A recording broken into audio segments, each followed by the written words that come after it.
What is going on? And welcome back to episode 3 of the Noble Steady Sort of Sports Talk. I'm back again. It's your man Tyler, back with my co host Joey. What's going on, buddy? Avocados are a fruit, not a vegetable. That is facts. Facts. Not only do we spit sports knowledge, we give you everyday knowledge. Maybe useless information, but at least you'll have it. I did my Make you best on fun at that one. parties. I'm not gonna lie, this is okay to stay in, but you can see in the video that when I realized, oh damn, I wanted to come up with a funny fact. So I was just like, It's So okay. It works out, man. It works out. It shows y'all get everyone, a ride in my ADD brain for a minute. gotta let the people in, man, so they can truly relate and enjoy our Yes. presence.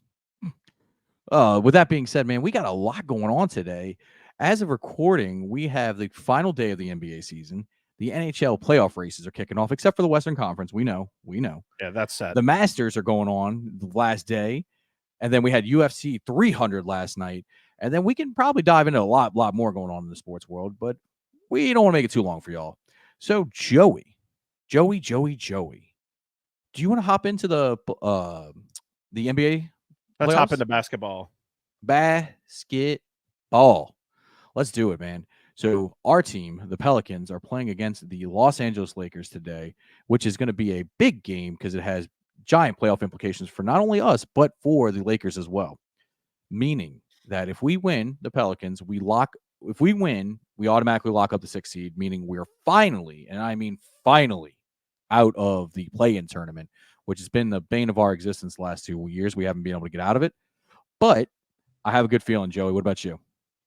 I got a pretty good feeling. I think the Lakers are a tad bit overrated, in my honest opinion. You know, that their stars are kind of older, and honestly, a former Pelican, Anthony Davis, yeah, he's come on a little bit, but it's yet to be seen how he comes on when the pressure's on in LA. Thank you. Because I know we get some people in the comments saying, "Well, he won a ring in 2020." Yeah, look, when you get 4 months off to rest and then Yeah, get in a bubble, it kind of gives you a competitive advantage when you're an older team like they were. yeah. I Like you can get your arthritis out of your knees and everything and get back into it. Like it. like some good R&R there. You know what I Don't get me mean? wrong. Don't get me wrong. They had to do the same thing that the other teams had to do in the playoffs, but all in all, Look, it's there was it an just advantage there. doesn't feel the same, hey, I won the championship in 2020 when the season got shut down for 4 months. We did some kind of truncated like race to the playoff in the bubble, and then we did the bubble playoffs. Whereas I could sit there and say, oh, in 2019 I won the NBA finals after having played an entire year. 82 games, then playoff Yeah. series. Yeah, no, Yeah. and it's a good discussion to have if we ever want to dive down that rabbit hole. But I do agree with you that their talent is getting a little older. LeBron is, I'm not here to trash him. I mean, it's a accomplishment to play for as long as he has, and still at the level he's playing at. But I thought what he's told his wife one time about it when she asked him how he's feeling, it really puts it in perspective of how much he's really put his body through over these past 20 years, 21 years now coming up on. He told it. His wife asked him how he's feeling. He goes, "Imagine buying a brand new Escalade in 2003, but not changing the tires in 21 years." Mm. Look, I think we need to start recognizing his greatness. I mean, everybody already does. I don't think we need to talk about the GOAT conversation. It's so subjective of when you watch. Nostalgia plays a big role in it. Jordan was dominant. Don't get me wrong, but it's a completely different game nowadays. I think there's a GOAT conversation in every sport. You've got NBA, NHL, NASCAR, NFL, who's the greatest of all time? And you can't compare. Perfect example, Caitlin Clark. Okay. I know I'm going to get into the weeds and everything, but when you think about it, they say, oh, she broke Pistol Pete's record for scoring. But it's like when you look at the game then and you look at the game now, it's two completely different games. They didn't have a 3-point line. Freshmen weren't allowed to play, which I'm not going to take, the freshman play thing away Yeah, you can't from. penalize her for what Yeah, the I can't rules are. You penalize know what her I for mean? what the rules are, but, you know, if you put a 3-point line in Pistol Pete's time, what is his score? Somebody, I think Dale Brown charted it, and he said like he'd have like another what 1,000 Ridiculous points, amount. Yeah, something like that, something if not ridiculous. more. Yeah. Yeah, so it's like you can't sit there and go, yeah, this is going to be, this is a record. It's like let's say post 3-point line record. Well, it's a good point to make when we're talking about greatest of all times or any kind of other thing in sports where you got to have the context around it to make a full informed decision. That's what I was saying. I definitely think LeBron's up there. I just don't think that. I mean, it's just not worth having a conversation anymore because they're two different players and they're both just freaking great. I think what you do is you name the era after the greatest of that era. You have the Michael Jordan era. You have, I'll say it, the Kobe Bryant. Excuse me, the Kobe Bryant era, Yeah, definitely. and then you have the LeBron era. The Steph Curry era. You can't just like, yes, and a lot of that kind of overlaps, but when you look at the dominance that these players have had, it's hey, who's like Steph Curry? Steph Curry deserves his own era because the way he is playing and the way he has played has changed the game of basketball. Which just When you revolutionized the game of basketball. when you look at, 2000, I want to say it was 2004, they looked at a shot chart of like the top 100 made shots in the NBA, and it was all over. You had a lot of mid-range shots. A lot of You mid had range. shot from within the key, all that. You look at it now and it's layups or it's three-pointers.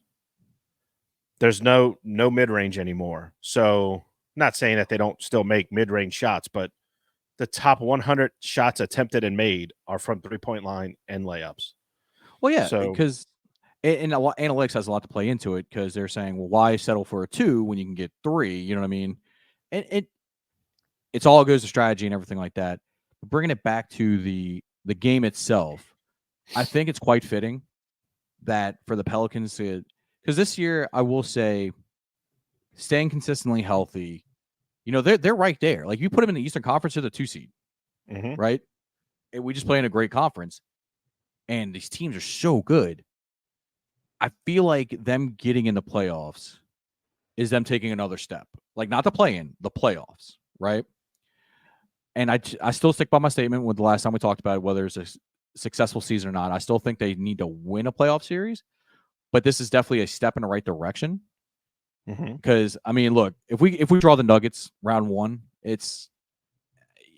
I'd say I like to have faith that we can pull off the upset, but I mean, they have the greatest player. They have one of the greatest players on the planet, and that system is just so good. They run up there. Oh yeah. Now, who I'd like to see is the Timberwolves. Still, same kind of experience levels. I mean, they're very talented. Anthony Edwards is playing out of his mind right now, but I feel like we match up a little bit better. And the other reason I want to get into the playoffs is give BI a much still needed rest, right? Like I understand he's questionable, probably going to try to play today, but I think he needs to. I still think that extra rest would serve him well. To at least, yeah, he won't get his game legs underneath him, but he'll still be able to get that extra rest and recovery from today's game as well, and not have to jump into a do or die situation right off the bat. I think, in all honesty, I'm just ready to see how this whole thing shakes out. I mean, you go to ESPN.com and you go to their postseason tracker. They've got the seeding chances for the Eastern and Western conferences.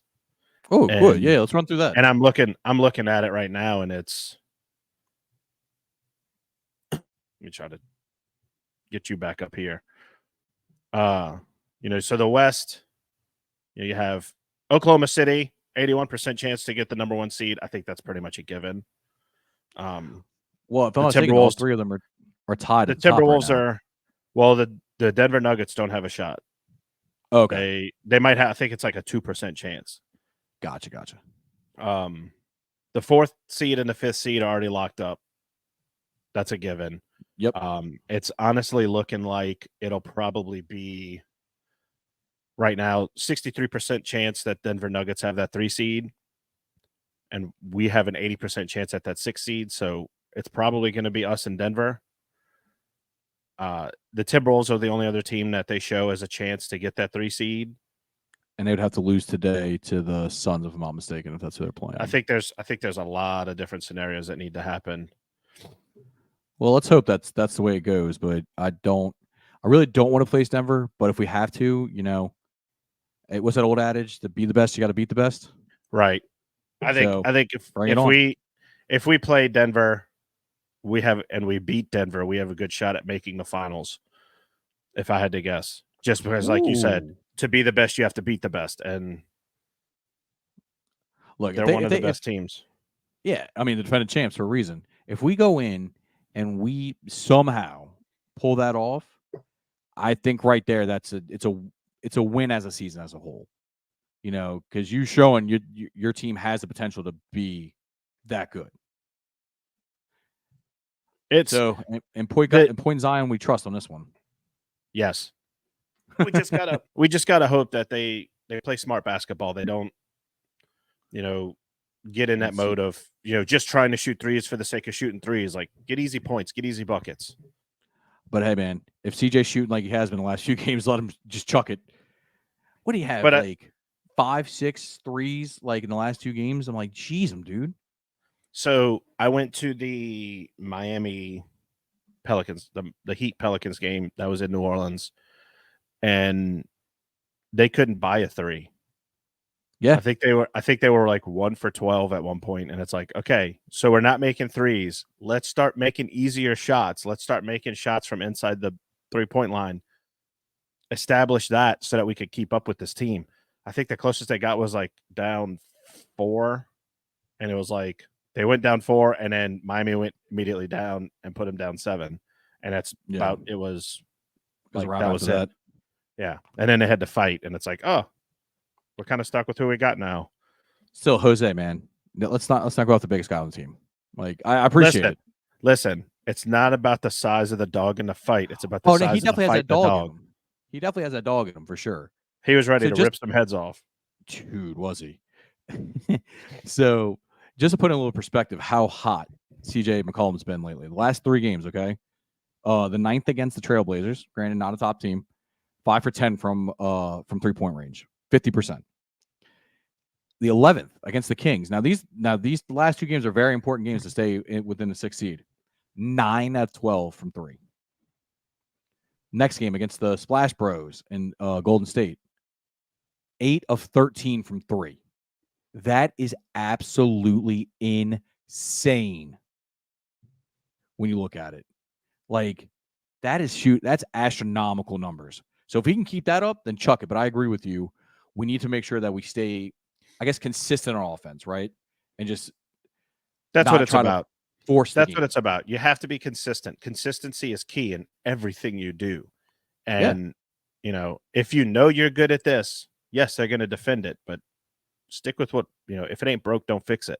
And it was that game. For some reason, the 3-pointer was broke and they kept trying to go to it. So it's like, I don't know what's happening, but they figured it out. Yeah. Oh, yeah, for sure. Especially with BI being out. Now, I'm hoping with him coming back in, that chemistry can still be there and CJ can just still stay hot. Like, good gracious. That is absolutely insane. The shooting he's been doing this past 3 games. Oh, yeah. He's setting franchise records. Not that they're big franchise records, but he's setting franchise records. He's still setting franchise records. So that's hasn't been here. He's been here, what, a year and a half? Oh, CJ? No. I feel like it's been longer than that, huh? I know he was like mid-season. We traded for him. Uno momento, por favor. Let's see. Because I remember it was part of the Josh Hart trade, and I got you, buddy. You got it. 2022 is when he joined the team. What month? Like, was it mid-year? Let me see. It was definitely a mid-year. Mid-year. It was like at the trade deadline. It was February 8th. Yeah, so around the trade deadline. So yeah, because I remember I'm like, oh man, Josh Hart, like he was. I liked him as a player. Like, he was really good, and he was always he was a glue guy. And Exactly. I was just about to say when they that. traded him away, it's like, but I mean, I guess we get CJ, who's nothing to. No, he's a Not step he's up not really. offensively. Yes, he's somebody And who definitely adds to the team. oh, for sure. And just being a veteran presence on a younger team, it definitely helps out as well. Oh yeah, for sure. So not to jump too many sports, but that's really the only scenarios. I mean, we got the Golden State has a chance to miss the playoffs, if I'm not mistaken. Then you have all these other teams fighting for seeding in the play-in, but it's looking like Los Angeles, Golden State are pretty much locked in there now. And then we got a few other teams. Give me a quick second. And then in the West, we also still have the so it looks like the Warriors, the Kings. That's the Kings were the one. The Kings and the Suns. So I could give you the clinching scenarios for the 8th, 9th, for basically the play-ins. Okay. And so if New Orleans wins, Pelicans are number 6, Suns are 7, and Suns are so the Pelicans win. That's it. They're in. When we're in. If Phoenix wins and the Pelicans lose, Suns are 6, Pelicans are 7. We're in the play-in. If both New Orleans and Phoenix lose, the Pelicans stay at 6, Phoenix stays at 7. That's 6 and 7. So it's either if there's a difference or we stay the same. That's it. Cool. For the 8th seed, the Lakers remain the 8th if they beat the Pelicans. The Kings can clinch if they beat the Trailblazers and the Lakers lose. The Warriors can clinch if they beat the Lakers and both the Lakers and Kings lose. Wait, you mean the Lakers? They're playing the Lakers today? No, we're playing Lakers.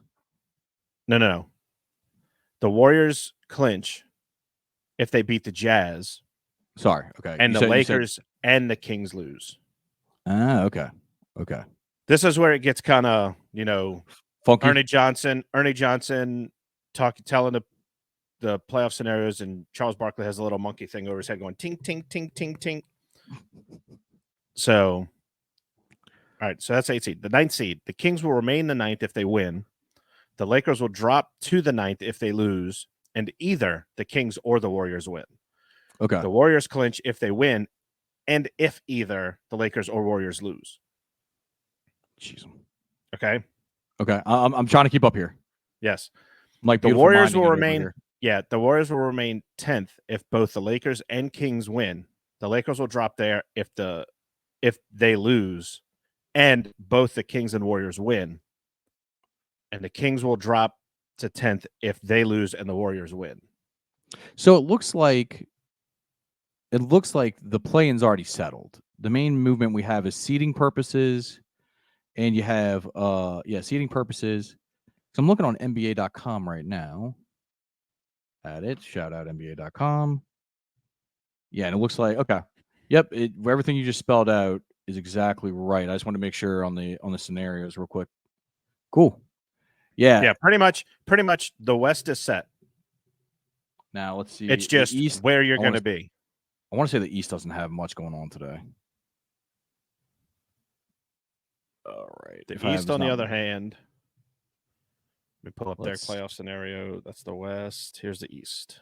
So the East you're looking at. It's just placement. It's just placement at this point. Yeah. Yeah. God, that really grinds my gears though. That we're 49 and 32, and fighting for the 6th seed. Listen, we handle our own. We are in control of our own destiny. If we win this game, that's it. That's all. Perfect. That's all you want as a fan. You want your team to be in control of your destiny. You don't want, I need this team to lose and that team to win and this team to lose and me win I make the playoffs. Yeah, no, you definitely want to be in the driver's seat. If we win, that's it. We're in the playoffs. If we lose, we got to hope Phoenix loses and then we're in. Yep. So honestly, we just need Phoenix to lose. So and they're playing down Suns. They are playing. I'm pulling up the Timberwolves. Yep, they're playing T-Wolves. So that's kind of like there's a possibility. Yeah, there's a possibility. So the line on that is Minnesota -1.5, and money line is Phoenix +105. And so it's basically a pick 'em. Yes. Yeah. Anytime you get that one. Meanwhile, the Pelicans, it's New Orleans -2.5, and LA is the money line +110. Okay, so we're the favorites in that one. I don't hate it. I'll be honest I with you. don't either. I'm probably taking that 2.5. If we're gonna be honest here, because I will be betting today, of course. I bet on Thursday for the Masters, and it didn't go well. Dang it. I lost on the Well, first leg. speaking of which, Joey. Speaking of the Masters, today's the last day. It's a Who you pretty big got? tournament. It is well, you don't say. Um, see, it's tough. Like, I wanted to see Tiger do well. I'm not really a who I got. Like, I'm going to stick with this person. Um, as of recording right now, it is 12:13 on Sunday. Uh, the They still got Current stand. plenty. They got plenty of the field left to go. Oh yeah, Scotty Scheffler is in first, -7. Uh, Morikawa is behind him with -6. Homa -5, -5. and I mean it pretty much reads 5, 4, 3, 2, 1, all the way to Yay! tied for ninth. I mean it's anybody's tournament in the top 9, in my honest opinion. I gotta I go know with the that favorite. you're picking Scheffler. I'm going Scheffler. I think he closes I it out. think I think he'll do it. I mean Morikawa's in that He's right last group there. with him. So, they're going to be on top of each other the entire time. And I kind of hope for the sake of excitement, It comes they down to the stick with wire. it. Yeah. Yeah, I don't disagree on that one. I mean, Uh, I'm looking at round 3 for the scorecard for Colin Morikawa. And, he started off strong, 3 straight birdies on the first 3 holes, had a bogey in the 6th, and then basically canceled that out with a birdie on the 8th. But pretty much after that, he stayed par the rest of the day. But when you look at Scotty Scheffler, he had more bogeys than Morikawa, but I mean a birdie on the first and the third, double bogey on the 10th, and an eagle on the 13th. It's going to right. be it's going to be an exciting end to this year's Masters, I think. Oh, I think so too. I agree with you 100% on that one. So I'm hoping that I can time it out. I'm gonna have to have multiple TVs going at the same time here. Definitely gonna have to watch Pelicans game and gonna have the Masters on the side probably. Maybe the laptop haven't decided yet. I do have a tablet as well, so we're gonna have multi screens going today. It I is just I feel a kind of great bad sports Sunday. because like I said, Tiger Woods was like my heart pick, like, oh, I want to see him do well. And I Right. mean, yesterday was just not good for him. Well, He let me posted 10 he was 10 over. That's his worst at the Masters. well, let's admit. I mean, physically, I think he's just breaking down. I Unfortunately, think I think I had to talk with somebody about this. I said I think he's he's doing the LeBron. He wants to play with his son at a major. don't blame And him. I think that would be great for the game of golf. You get to see that passing of the torch just right there. Yeah, But you know, you see some people who will go in and they'll go out on top, and then you see the people who think I could still do this, and then you're watching them just kind of not do so great. Which Tiger Woods is Tiger Woods. Like that's not him playing now is not going to diminish his, his aura or yeah, his like the legacy. legend, yeah, the legacy that is Tiger Woods. He changed the game of golf, Yeah. but I hate seeing that he's struggling like this, and hopefully he can get at least another win somewhere. Well, you saw And what happened to him, right? Like, so now, Augusta, you don't have a golf cart. So you're walking a lot of this, or yeah, you're walking a lot of stuff. mhm. So which is bad for his back and legs, of course. Well, apparently he finished like one of his rounds got cut off, and I should have remembered this a little before going on recording. One of his rounds got cut off early, and I believe it's toward because of weather. I'm not 100% sure, but he basically had to finish the back 9 and then go another full round, which with his So back and leg stuff, it's gonna fucking kill him, dude. the storms that rolled through New Orleans on Wednesday, Yeah, I that's what think it was. it was those storms were going through on Thursday, so they pushed back a lot of the Masters, and so his round wasn't starting till late. Yeah, but he basically had to play a round and a half Yeah. in one day. which which physically that's a just grind. with the twist that you like, the rotation that you're doing, swinging a golf club. It's we watched the every year they have 3 legends of the game tee off at the first hole, Mhm. and it was typically Arnold Palmer, Jack Nicklaus, and Tom Watson. This year, Arnold Palmer's no longer with us, so they got Right. Gary Player, and watching the 3 of them swing a golf club now, it's like, oh man, like that age is catching up with them a lot. You watch Tom Watson, and he's still pretty mobile. He was getting that when he got in his backswing, that club was parallel to the ground.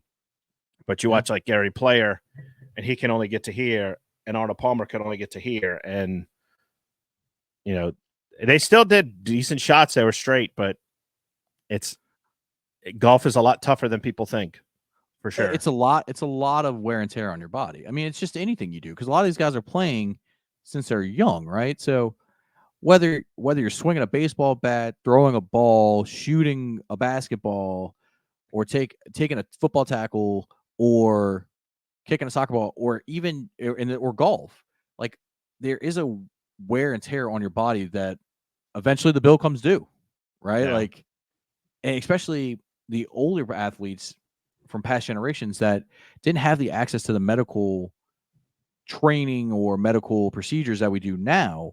Like some of these kids, when they realize they're going to be good, they just start specializing them from the start. I almost imagine what like Jack Nicklaus, what Arnold Palmer would have been like if they would play in this era with Somehow the you just took them science out, that we have. and just dropped them into the. Yeah, It'd be like interesting, how good would they be? right? How hard would they work? For sure. That's that. Yeah, it's well taking that old school mentality of grind, grind, grind, and then mixing with this new advancements would be interesting to see. Yeah. 1000%. And I don't want to. So it's kind of funny, and just because we're talking old school, new school, and I'm going to digress a little bit. I think it's absolutely hilarious that we're getting a Gen Z quarterback that's going to be the first quarterback taken. You know what I mean? Hmm. Meaning Caleb Williams. Like people are freaking out over him having painted nails, a pink cell phone, like that kind of stuff. And they'd be like, "Oh, don't know if he's strong enough, or mentally tough enough." I'm like, dude, that's just generations now, man. Like, I think people are just looking at anything and everything they can to complain about, and it's like, dude, if he gets the job done, like it doesn't matter if you're. I don't care if you you know you decide to go out Dennis Rodman style, wear a wedding dress to a party, but as thank long you. like you're getting the job done, like I'm not going to question anything. Like, I mean, I'm not going to question anything anyway. Like, if you're having fun and you're enjoying this, go ahead. Like, as long as you're not hurting anybody, Exactly. you're fine. Exactly. Like that was my that was my take. And I'm glad you said Dennis Rodman because it's the same town, Chicago, right? Yeah. It's like, look, if he can ball, he can ball. That's the main thing. And the reason I bring it up is if culturally, if dropping guys like Nicholas and Palmer into this generation, how that would play into a factor as well. You know what I mean? Yeah, like that. What was it? What would their mindset be today? Because, dude, I heard a story and about it's just like just shows you what like the difference between nowadays, right? Mhm. Mickey Mantle was they're doing something like best memories ever had at the old Yankee Stadium. And straight faced, I swear to God, he said it was him and for just say PG, him getting to know a young lady underneath the bleachers during the seventh inning stretch was one of his favorite memories. It's Um, you can't do that nowadays. no, heck no. But it's just the mentality, right? Like these dudes could go out and get hammered the night before and then show up and be like, all right, I'm ready to go. Who cares what smell like booze? Yeah. Like I I'm mean, awake, I can play. yeah. You mean you'd sit there and you'd see these guys smoking a cigarette in the dugout, and it's like, all Right. right, going out. Here we go. I'm ready to just crank this one out of here. That's a whole nother like we could do a whole nother episode between differences of nowadays to opposed to what they used to do back in the day. Oh But yeah. I don't want to get too sidetracked. But so you're gonna go with Scheffler as well, or you're going with someone? Or because I know you said Tiger was your hard pick. I'm gonna go with Morikawa. Morikawa. Okay, we'll revisit this next week to see who won. Okay, Yes. definitely. So another big event happened. We're transitioning a little bit, a Well, little hard there. I think we're going to go back a little bit because I'm looking at our ticker and we kind of jumped something that's kind of important, like the NHL playoffs I was gonna say that for ramping last, up. but if you want to, because I was gonna let you have the last No, little. because I think the other thing we're going to talk about needs to go last because save the best for last. Okay, well, go ahead, Joey. The floor is Not yours. saying Our not hockey saying that I'm expert. not saying Our that I'm hockey taking away expert. from the NHL playoffs because anyone can fight me on this, but the Stanley Cup is the hardest trophy to win in all of sports. I'm staying quiet over here. Yeah, I was waiting for the rebuttal. I'm like, come on, I'm Nah. feeding it to you on the tea. You are. It is a very, very hard trophy.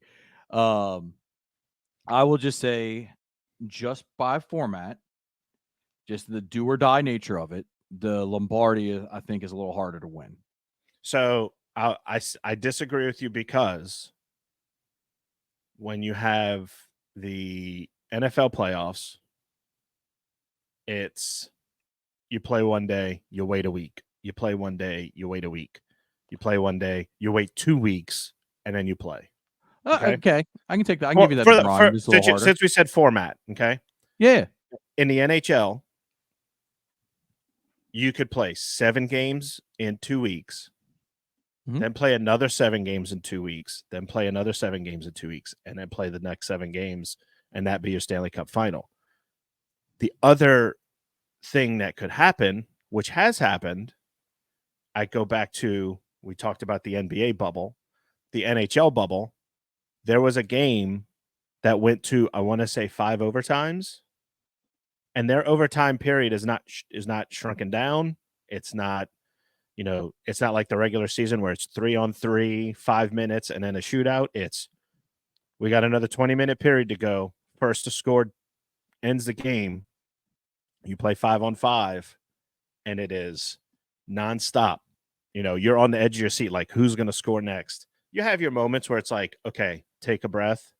But for the most part, especially when it's your team in that game, you're like, oh my God, like at any moment we could lose this game. And they played 5 overtimes. So they played 2 2/3 games in one game and then had to play 2 days later. So I don't disagree. That's insane. And I don't disagree. The grind part is definitely more in the favor that way.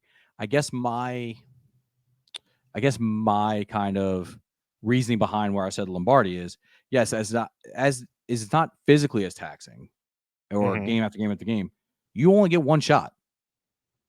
Like it's essentially a game 7 every single game. And if I can understand that. And that's basically where I was coming from. There's no right answer. That's all I got. There's just give and take here. And the only thing I would say is that you get time for adjustments, right? Like if you realize, okay, this is how they attacked our defense game 1. Here's how we're going to counter it, and if they do this, then we'll do this. You can build a little more strategy into it, right? Yeah. In the NFL, it's like you are going live. If they just do something completely different they've never done before, you may be kind of screwed. But I don't disagree with you that the grind itself is insane for the NHL. So it was. So I'm looking at the top 10 longest overtime games in NHL playoff history. Okay. And 1, 2, 3, 6 of them have happened in our lifetime. Because you got like some of them happened in the 30s, one happened in the 40s, and then the rest of them are in like 96 and 2000. And one of them, like I said, was in the bubble, August 11th, 2020, Tampa Bay versus Columbus. The Eastern Conference first round, I want to say it was game 1. So if they went to 7 games, they played 8 2/3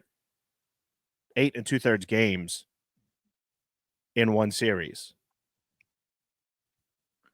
Jesus. I remember in high school. That's so insane to think that the amount of games in that one series. Like if you just take pure time, right? Oh yeah. Just like insane. it shows the time. It was 90 minutes and 27 seconds of play time They played 90 minutes of hockey in one game. in one game. Yeah, The that's nuts. longest for your just for information is 116 minutes and 30 seconds, 6 overtimes on March Nah, homie, I'm 24th, good. 1936 between the Detroit Red Wings and the Montreal Maroons in the 1936 NHL semifinals. That's insane. Yes. Didn't they have to get back to their factory jobs? Yeah. Some of them, yes. It's like, hey guys, can we wrap this up? I got a shift after this that I was hoping to get a nap before. I remember it was my junior year of high school. No, sophomore year of high school. As you can tell, I'm a Dallas Stars fan. What? Dallas was No. playing the Vancouver Canucks, and that game went into 4 overtimes. That game didn't end until like 1:30, 2 o'clock in the morning, and I watched the whole game. God. Of course. And I woke up the next day. My first period class was religion, and I'm sleeping in the class, and my teacher walks up and he knocks on my desk. He's like, "Hey man, you got to get up." I said, "Hey man, like it was, Stanley Cup playoffs last night. Like you got to give me a break on this one." And it was the first round of the playoffs. Like the tagline for the playoffs is because it's the cup. Like for the longest time, that's what it was. It's like because it's the cup. So I even said like because it's the cup, man. Like it's for the Stanley Cup. And he's like, but it's the first round. You need to be up. I'm like, okay. I struggled that day. It's the first I round. struggled. Sir, do you not understand the commitment that this takes? Okay. Yes. I remember the bubble year, Dallas was playing, I want to say they were playing Colorado in game 7. Mm-hmm. And that was a that was a day. So I stayed home because I stayed home, day, bro. No, like I'm telling you, I stayed home. I had the possibility of having COVID. I never got those results, so I don't know if I had COVID. And I wasn't my words. I wasn't in my words said I am not getting face fucked by a Q-tip ever again. 3 more times I had to do that. Well, that's ad friendly. But people know that hurts. Okay, that's what it felt like. I maybe just say I don't want to get my nose penetrated by a Q-tip here. Like we're not kid friendly, but we want to be a little bit ad friendly, Joey. So I'm looking it up. Yes, it was Colorado game 7, and I'm like losing my mind during the series. No, like I'm like my neighbor had to call me and it's like, "Hey man, are you okay?" I said, "Yeah, man, it's the Stanley Cup playoffs." Like, well, it's a good neighbor for calling you first instead of being well, I was screaming so loud he thought I was getting murdered. Well, what I'm saying is that he didn't call the cops and be like, "Hey, my neighbor's being really loud." Well, he knew because like we had talked about like, oh, the playoffs are coming up, like it's going to be pretty wild. And so he knew you were going to be a lunatic. Got it. Yes. Yeah. I told him, I was like, look, it's going to be wild. Like, I don't know how I'm going to handle it. And just go over to your neighbor. It was overtime. It was overtime. And I remember Yoel Kiviranta scores that goal and I go nuts. Like, think of how you felt when Tracy Porter intercepted that touchdown or intercepted that pass and scored a touchdown in the Super Bowl. Think of like the elation you felt.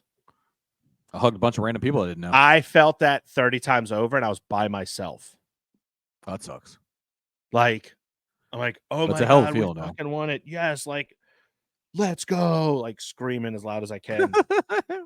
And I remember like that night, like, you watch like highlights all day of like that game and all that. So I'm watching the highlight. They have in hockey, they make these things where it's like 16 little holes for a puck. And it's like, okay, here's a game puck, but that's a win. Okay, here's another one. That's a win. And then, so they had done that. And then they go, all right, so who's the MVP of the game? They present it to him. And it was a chain that they had. And I think they had a cowboy hat that year. I might be wrong. But they gave him the chain. And he walks away, turns around, and he goes, "We're not going home." And that was like the mantra. Like, we're not going home. We're not going home. And like even the next round when they beat Vegas in the conference finals to go to the Stanley Cup final, I say go. Like to stay in I think it was in Edmonton, to stay there. What's his name? Anton Hudobin, who was the goalie, just turns around and says, "We're not going home," in his thick Russian accent, and it's just like, "Fuck yes!" Like, So let's do it. glorious is what you're saying. Yes, but they didn't win the final that year, and it was kind of depressing. Oh, I was kind of mad because that was a time frame of Joey's favorite team is in the playoffs. Tampa is playing Joey's favorite team, so Tampa is going to beat Joey's favorite team. your team. Yeah, that was a nice. I even said I posted this on Facebook after I think the Yankees lost to the Rays in the playoffs. I said, I swear to God, if the Tampa Bay Rays, clearly this didn't happen because this is 2020 when this post happened and the city still exists. I said, I swear to God, if the Tampa Bay Buccaneers eliminate the New Orleans Saints in the playoffs, I may carpet bomb the city of Tampa Bay. Allegedly. So who eliminated the Saints that year? Tampa Bay. Bingo. Like, call me fucking Nostradamus. I'm like, son of a bitch. This is simple. My cousin called me immediately after. He goes, "This is your fault." I'm like, "Shut up." He goes, "No, exactly. I'm gonna send you something." And he sent it to me. I go, "Oh shit, I forgot I posted that." So to talk about a little bit more of this playoff scenario, we all know your Dallas Stars are doing very, very well this year. Yes. They've actually clinched, haven't they? We clinched. Yes. So yeah. Let me pull up the banner right here. Bam. Oh, let me pull up the banner. They clinched the division.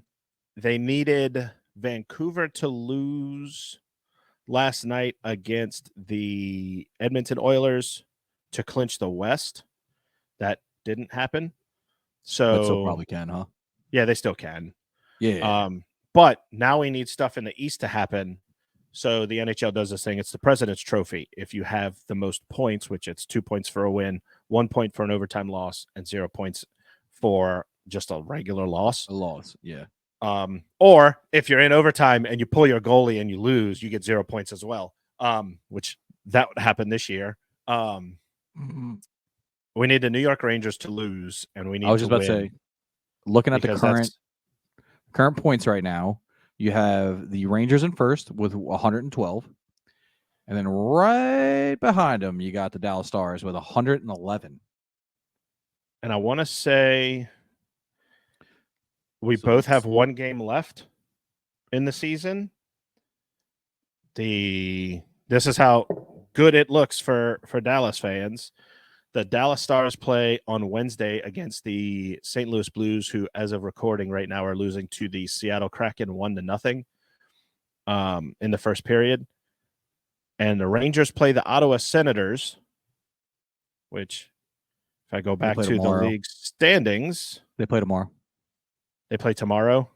The Senators, the Ottawa Senators, the Ottawa Senators are eliminated from playoff contention. So, if we'll see what kind of fight they put up. Hopefully they could put up a fight and beat the Rangers, because if that happens, then the Stars have a shot at winning the President's Cup. Wouldn't they have a shot if the Rangers had an overtime win, right? No, so what'll happen is if they have an overtime win, they get 2. You get a win. But don't you get 3 for winning? You get 2. Oh shit! Okay, sorry, my bad. So I'm still learning. I'm slowly teaching you. I'm working on that. So it's okay, Joey. I'm a slow learner. The importance of winning the President's Trophy is if you make it to the Stanley Cup final, you have home ice advantage where you get 4 games in that series as opposed to 3. So I would like for the Stars to win in American Airlines Center for the city of Dallas, because their other Stanley Cup that they won was in Buffalo. And I've been to Stars games in Dallas, and it is like electric. The atmosphere, yes, that atmosphere is electric in that building. And the only reason I say that is because you've described it to me and used that exact word. So I Yes. was like, "Oh, I remember what he said. I got it. It's yeah, you did it. I did it." Yay. But no, uh, you always want to see you always want to see a team win in their barn, and unless you're like it's your rival playing and you want to see them lose, you want to see them lose in their barn.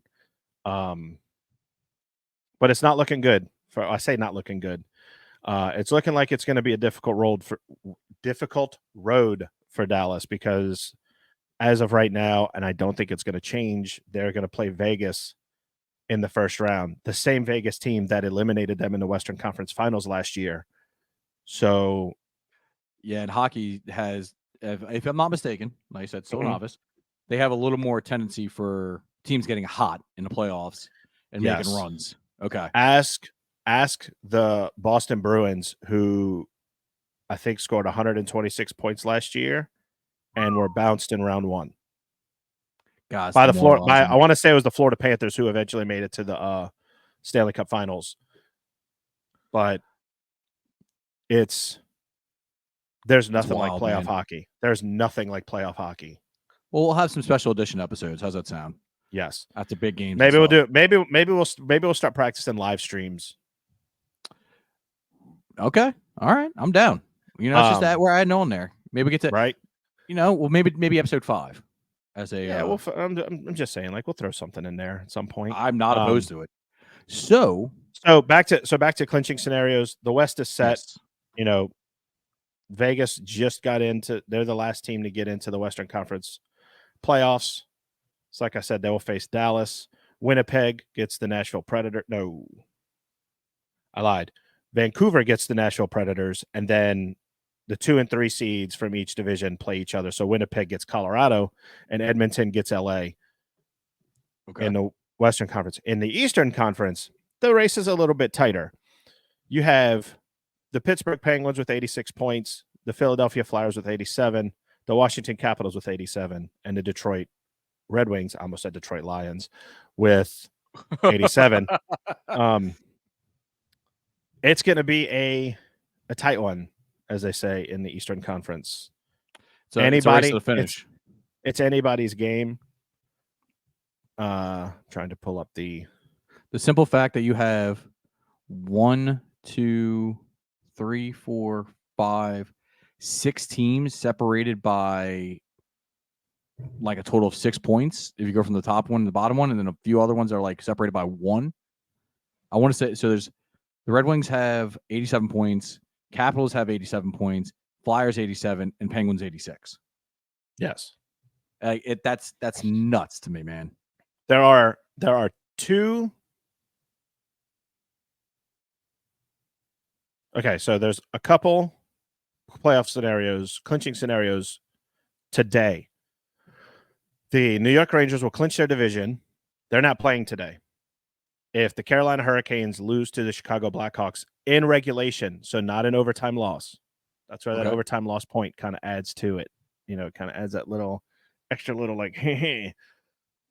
The Western Conference, the Winnipeg Jets, who do not play today, will clinch home ice advantage in the first round against Colorado if the Avalanche lose to Vegas in regulation. And then the Nashville Predators will clinch the first wild card if the Golden Knights lose to the Avalanche in any fashion. So there's still a chance that maybe we could play Nashville in the first round, which, in my opinion, I like the matchup between Dallas and Nashville better because it's a rivalry. Like, it's already a set rivalry. In that South, Southern hockey, it's Nashville, and that's a good one. So It was the Winter basically, what Classic matchup in 2020, and that was an enjoyable game to be a part of. So what you're saying is you'd rather them get the rivalry out of the way, get those competitive juices flowing, get that adrenaline going. So when they go up against, if they go up against the Knights in the second round or Well, further on, they wouldn't see if Nashville somehow gets the second wild card spot, like if they end up getting that second one and Vegas passes them, then is Vegas out? Vegas and Dallas wouldn't meet until the Western Conference Final. So even better. So you get the rivalry out of the way. Mm-hmm. That can always be a snake bitten one in the especially down the road. Get that out of the way. And then the team that's given you issues in the past, you get to after get your mojo going. Oh yeah, dude, definitely agree with that assessment that you want to get that rivalry in first. But my biggest thing is, I would rather, like I said, as a fan, I do want to get revenge on Vegas. Of course, why wouldn't you? I want to, you know, hey, you knocked us out last year. I want that opportunity back. Of course, But I don't disagree with you on that one. It's kind of wild to look at and say, you know, oh, we could have a rival. It's not a good chance. It's not a big chance that it'll happen, just because of who's playing who in these playoff clinching scenarios. But because I mean, Colorado's really good. They're pretty good at the Vegas. at the Vegas is really good. Like, they're two good teams, so that's going to be a close back and forth. Now, I say that Winnipeg just beat Colorado 7-0 or 7-1 in the last game they played. Yeah. So that's a matchup that could happen where it's Colorado and Winnipeg, and you know, you're riding that hot hand going into the playoffs. Oh, yeah. I think that's something that every Winnipeg Jets fan's like, dude, we could kick their ass. Bro, Uncle Momentum is a big thing. And if you're riding that into playoffs, you call it Uncle Momentum. I call it Lady Mo. Oh, I've heard Uncle Mo, Lady Mo. Lady Mo is a she's a Swiftie, not a Swiftie. I didn't realize she's a Swiftie. That far reaching, huh? Yeah. I had a good saying for it, and I said, Joey, it's okay. Just shake it off, okay? On that note, the last thing I want to cover. Watch your playoffs. Watch your playoff hockey. I guarantee you're gonna become more of a fan of hockey if you watch the playoffs this year. I think I'm definitely going to just so I can feel this excitement that you are right now. Yes, I can feel it coming through the screen right now, Joey. But I hate to cut it off. But I want to talk about one more thing before we wrap this fun show of ours up, and that's going to be UFC. And I can't believe I'm saying this. 300 happened last night. 300. Like, I can't believe it's been 300 pay-per-views. There's been but we used to watch this stuff like way back in the day when you have no weight classes. Like, we find these old archival footage stuff. No weight classes. Like, you had a guy who's like 450 pounds fighting a guy that's $150. You got a dude wearing one boxing glove. Yeah, right. Like, it's like, what? And now you look at it, it's a multi-billion dollar industry that's now got a partnership with WWE. But I mean, you know, hats off to him. It was a good show. I liked. I wasn't able to watch it live, but I was able to see some of the finishes. And you know, Max Holloway. I got gracious. two fights. I got two fights I want to bring up. One of them is Max Holloway, which, by the way, Max Holloway took home $600,000 in fight bonuses last night. They get to the end of the fifth round which I kind of like. I think this is just kind of corny. The BMF belt. I think it's a corny thing. I get it. It's something to be like, hey, that's a bad MFer, but I mean, look at the FTW belt in AEW. It's the same thing. It's more of a title than a actual championship, if that makes sense. But I mean, it gets eyes, so I can understand why they do it. Yeah. So, you know, it's the end of the fight. It was a knockout dragout, and Max Holloway gets in the center and he points and he goes, let's finish this right here. Let's go. And Justin Gaethje, to his credit, goes, okay, let's do this. And they just start wailing on each other. And it's like the last 10 seconds. With 2 seconds left, Max Holloway comes up with this just bomb, hits Gaethje right on the button, and you just see Gaethje face plant into the mat, knocked out with 1 second left. I'm looking at the results right now. You hear the horn go off, and it's like, oh shit! Oh my god, he's done. I'm looking at the results right now, Joey. And when you look at it, it literally has KO for their fight, KO/TKO, round 5, 4 minutes and 59 seconds. Is what they have it officially listed as. It was nuts, unheard of. The only other one I could think of that was kind of like that was the Derek Brown. Was it Derek Brown fight where he knocked that dude out with like 1 second left in the Derek Lewis? Derek Lewis. I'm sorry, Derek Lewis. So I got Derek Brown in my brain from football. I saw news about him earlier this week. Derek Lewis, yeah, where he just hit that overhand with like a second left in the round. The guy just goes, boop, and you're like, Yeah. how do No, you call that? but that was insane. And then you have Jim Miller fought, which I'm shout out to Jim Miller because he fought at UFC 100, showed up to the press conference with the UFC 100 jacket that was given to all the fighters. So he deserves a special shout out because that dude's just been going and going and going. So if you think about it, that's 200. That's 200, right?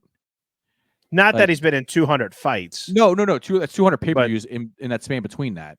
Yes. Like, that's insane. Yes. Like, I still can't get my head around, like, I remember watching Jim Miller when I was younger, and it's like, dude, you're still going at it? Like, damn, bro, like, relax. Just for our math nerds out there, that's 16.6 years in between. He did lose at a unanimous decision, and he did get pretty roughed up. Like, his face was fully red with blood. He lost to Bobby Green pretty handily. I mean, but I want to go to the main event. That wasn't the point, though. I want to go to the main event. Being there. Yeah. No, go ahead. He did.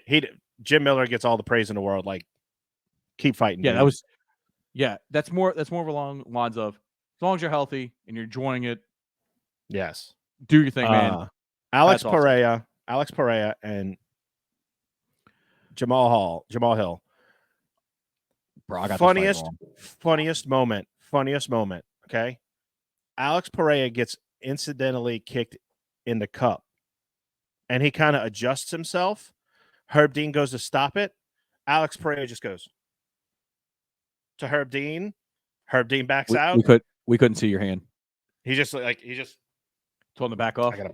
Yeah, pretty much. He just said, gotcha, I got this. I'm okay. And then knocks out Hill with like the next two punches within a 7-second span. I saw just the knockout and I'm like, oh man, that was a really good knockout. And then I saw an extended clip of like, oh, he got hit in the cup. Oh, okay, he's back. Like, oh shit, that happened right after. Either Pereira's a badass.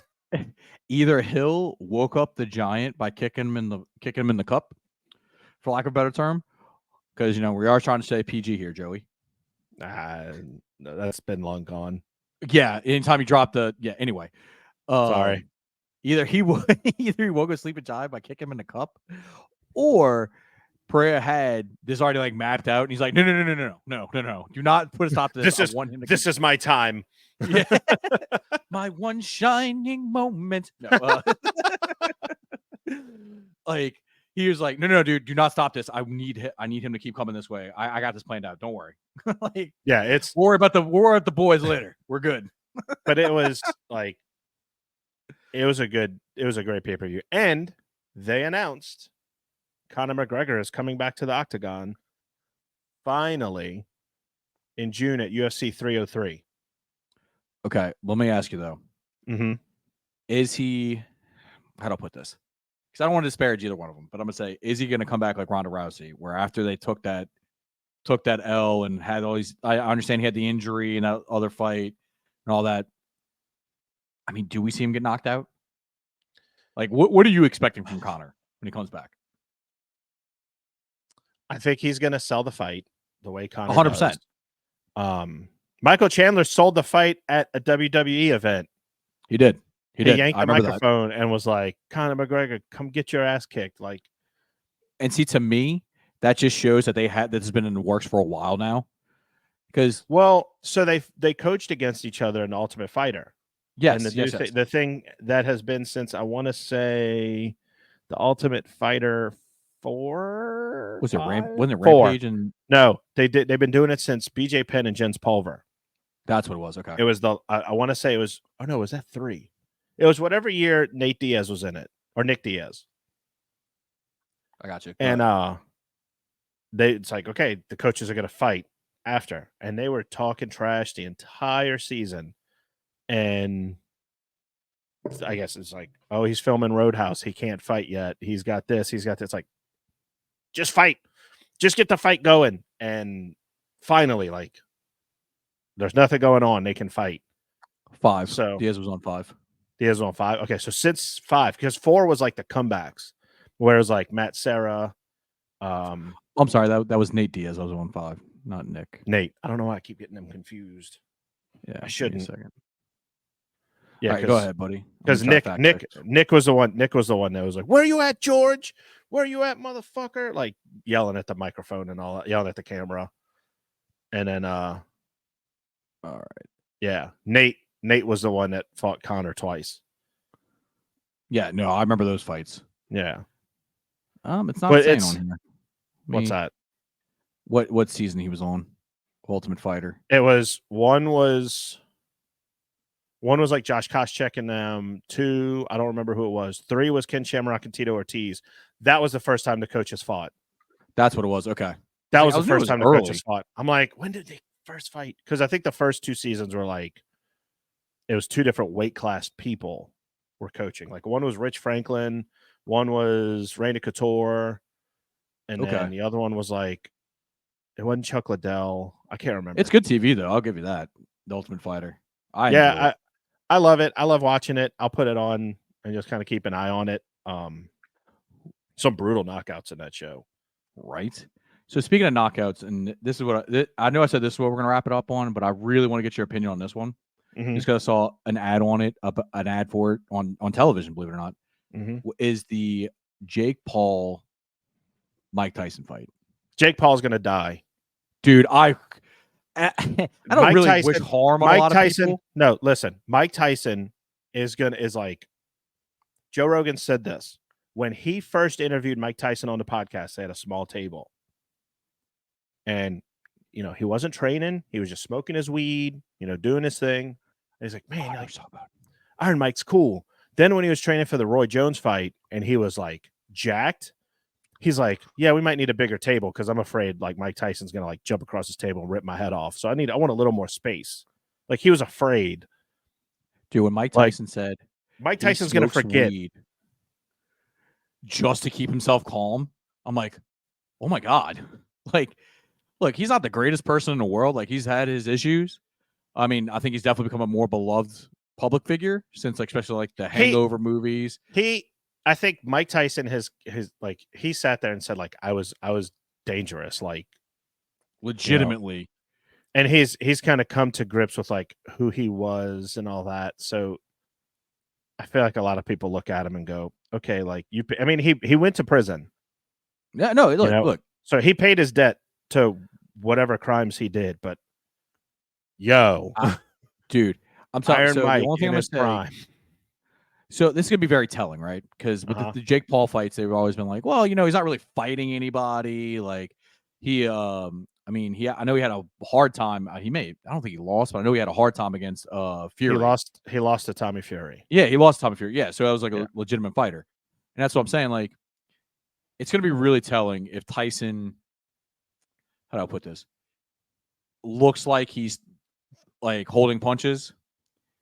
Because I don't think Tyson's going to go in there and do 7 rounds, 8 rounds of technical boxing with him. I think it's going to be, hey, I'm either going to knock you out in the fucking first or second round, or it's going to be just it's more of a spectacle than a fight. This is my opinion. Okay, I'm gonna readjust myself to make it known that. Wow, this must be important. They are gonna go into this fight. He's probably gonna have been told like, hey, pull your punches a little bit. Make it look good. He's going to get hit. He's going to forget, and he's going to become Mike Tyson, and he is going to basically rock'em sock'em robots Jake Paul and knock his block off. I just think Paul's only chance is him dancing and tiring Tyson out. There's no way he can go in a phone booth with him. He would have to do the Floyd Mayweather against Conor McGregor, where all he did was run until about round 6, round 7, then start peppering him with shots. If he gets in the pocket with Mike Tyson, they're going to be planning a funeral for Jake Paul. Because like I've watched a fair amount of combat sports. I'd like to say, dude, there's very, very few people, I should say, that I've seen have power like Mike Tyson.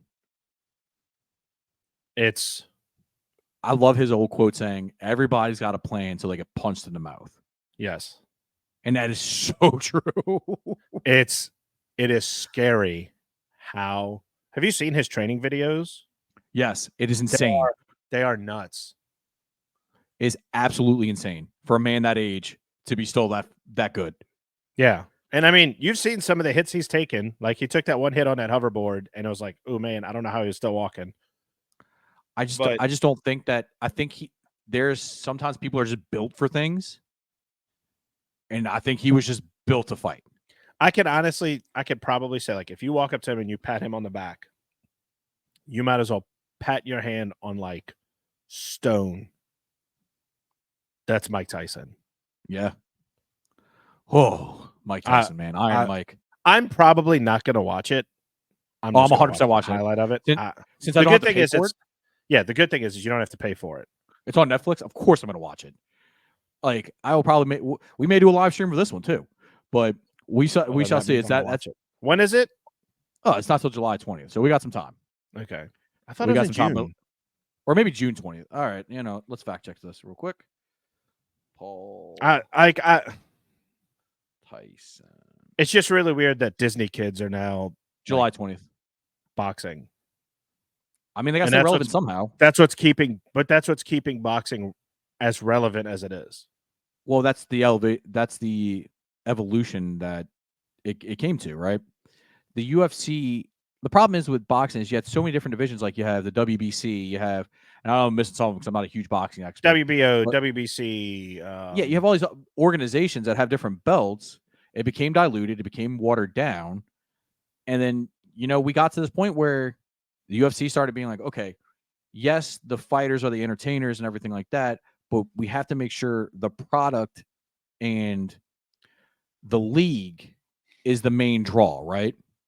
Like you can have, and it's shitty in some aspects because you don't get the same amount of pay as these other dudes do in boxing, where they're pulling in $100 million. But that's just the format boxing went. It's like they got to a fork in the road and went this way instead of just keeping it one organization kind of thing. You know what I mean? It's just bananas to me that like people will complain that, oh, there's too many weight classes in UFC or this, that, and the other. And it's like, dude, there's so many damn organizations that one dude could have like 7 titles across 7 different organizations. And it's like, pick one.